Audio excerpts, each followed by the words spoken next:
Hello there. I'm Scotty. You're not. And now that I have finished up March of the Living Dead 3, which will be my final one, seeing as I changed the last four. Yeah, the last four were supposed to be. Let me tell you what I had in mind before I did Wreck, okay? Zombie High, which is a movie from the 80s starring Virginia Madsen. Poultry Guys, Night of the Chicken Dead, which I might actually reincorporate into To Be Tuesday. The Crazies, the original one from 1973, and The Crazies remake from 2010.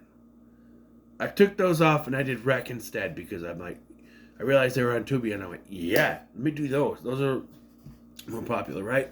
It's movie The Crazies remake, but yeah. So I have 13 movies to rank, worst to best, and starting up number 13, the worst. Resident Evil: The Final Retcon or Chapter. I'm sorry, this is the worst of the Resident Evil movies. It's terrible. They retcon everything, and I just get so frustrated because Paul W.S. Anderson said that because of the failure of Mortal Kombat Annihilation, he was going to stay with his next franchise to the very end, so there was no issues. But it's like every time he got done with the movie, mind wipe, couldn't remember what he wrote, couldn't remember nothing. He wrote all of these, and there's so many retcons. And this is like, you get the ending of Retribution, and it's a great setup, and here's like, oh, no, that happened off screen. Everyone is dead. So, yep. And there's like, oh, you remember how we told you that the Red Queen was based off of Ashford's daughter? Nah, it's based after this other guy's daughter. This is Dr. Marcus. Oh, and Alice is a clone of the daughter. And the real Marcus, Alicia Marcus, is still alive. Oh, there were people alive down in that facility. In the first one, there were people just stored in cold storage. Despite the fact that everyone down there should have been infected. Yeah, so much work counting, some big headaches.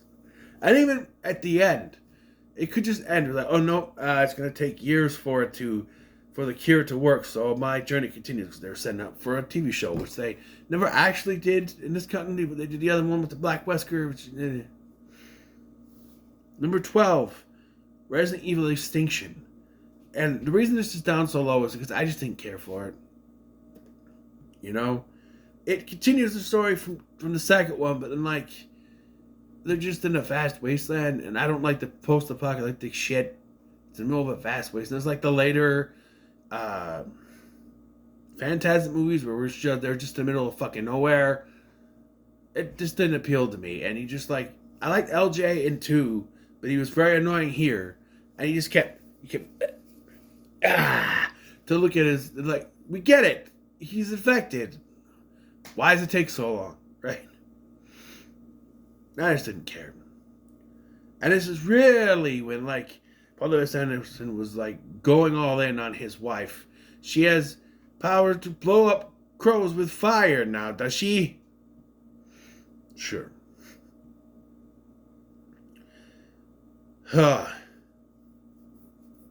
Number 11 is Resident Evil Retribution, and this gets just a little bit higher because I like the incorporation of new characters. Barry Burton, even though he dies, and Leon, cool to see them show up. I kind of like the clone plot in this one, which made a little bit more sense in a way. And Isaac's coming back, but Isaac's didn't come back in this one. Did he come back in the next one? I don't know. But I liked it better than Extinction. Yeah. Number 10 is World War Z. I thought this movie was fine. It worked for what it was trying to do. I'm not going to lie, I wasn't impressed by this movie. Brad Pitt was fine. It's just we're going to go here. Oh no. Oh, we got to go here now. Nope, we got to go here now. And now we got to go here. It's like, Brad Pitt takes a vacation in different countries is what it is. It's fine.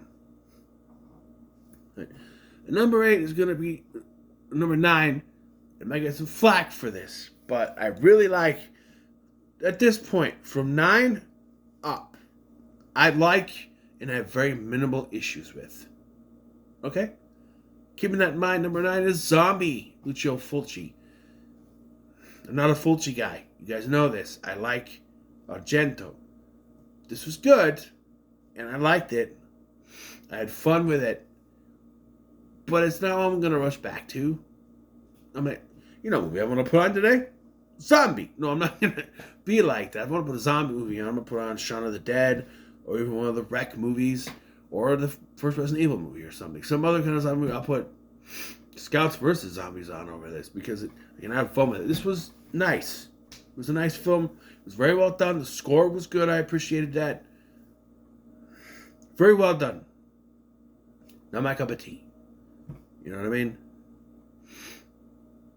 Number 8 is the first into the Wreck series, Wreck 2, which I have put as the worst of the Wreck movies. Though, all 4 of them are really solid. My problem with this one, as to why it's the least best of the 4, is... Do I even have a reason?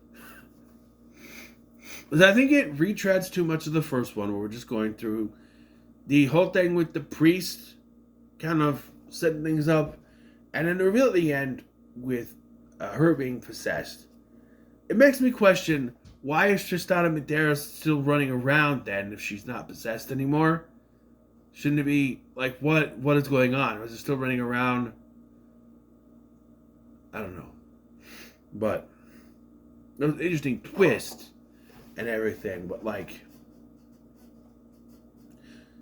I don't know if they had a 4th film in mind or another film in mind at this point.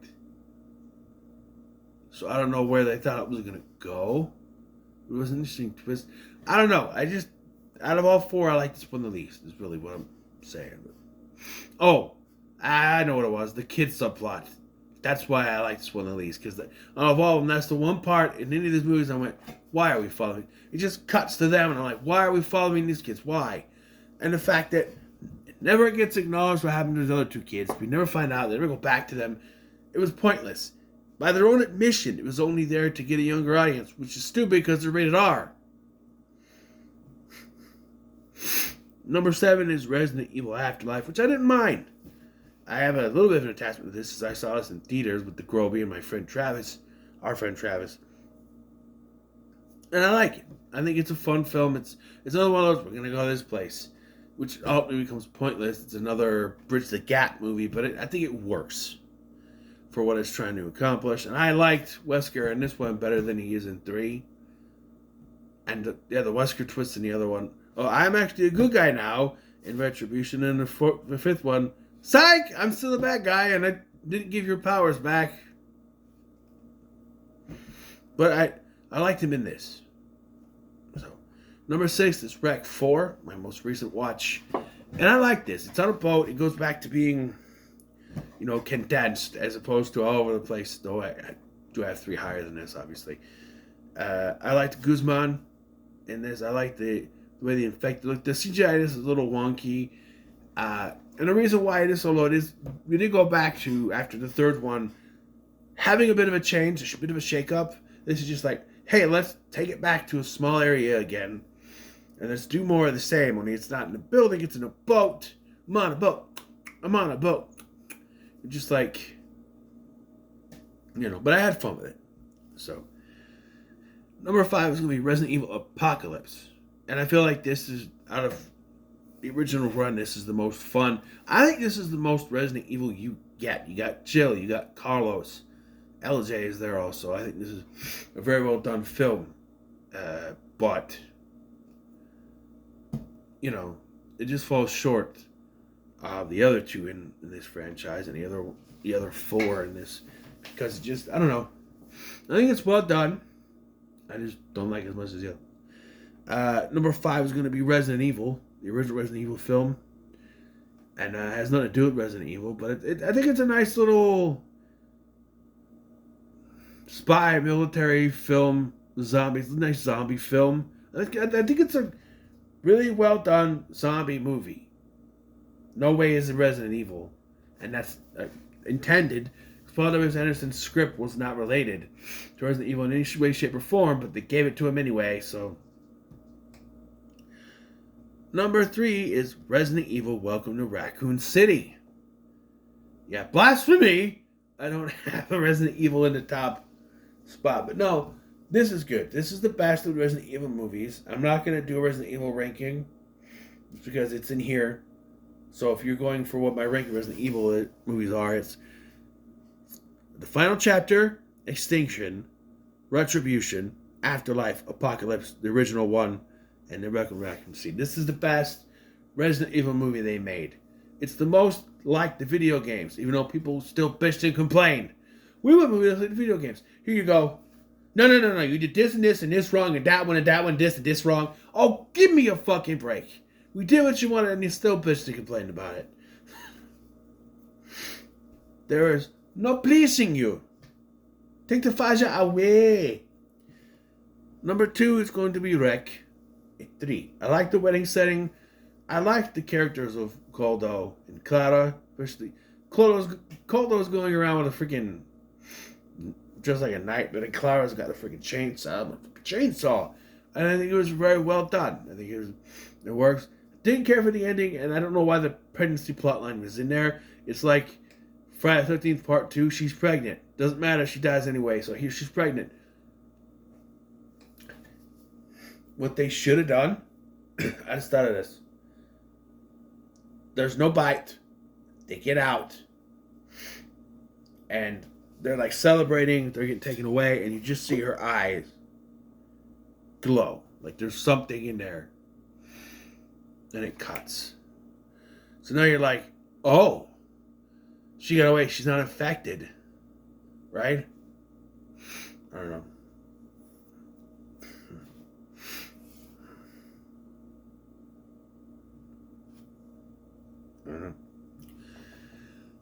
And then number 1 is going to be Rec.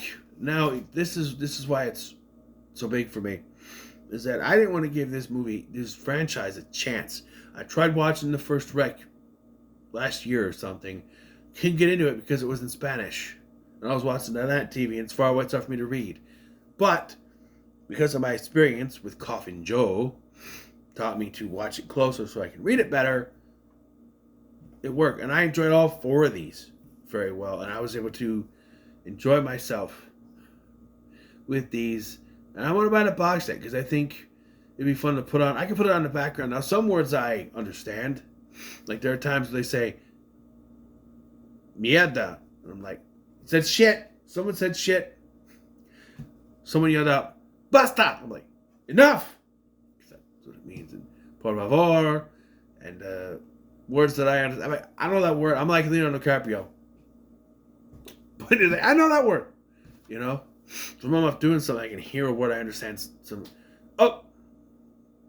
My favorite word in Spanish is queso. Because Spanish for cheese. But yeah, I enjoyed this movie a lot. It is better. I have to rewatch Quarantine, but as of right now, I think it's better. Some would say, oh, no, Quarantine is better because it's in English. That doesn't mean anything. Because Mirrors 2 is in English, and I think Into the Mirror was better. I think they do change a little bit of it. And no, I don't consider Mirrors the American remake of Into the Mirror. Because it's not. They didn't use anything except for a mirror and a security guard.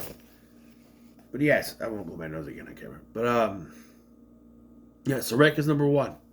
So, what are your thoughts on my ranking? What's your ranking of these movies? Constantly like, share, subscribe. Thanks for watching. I'm Sky, and I'll see you in the next one.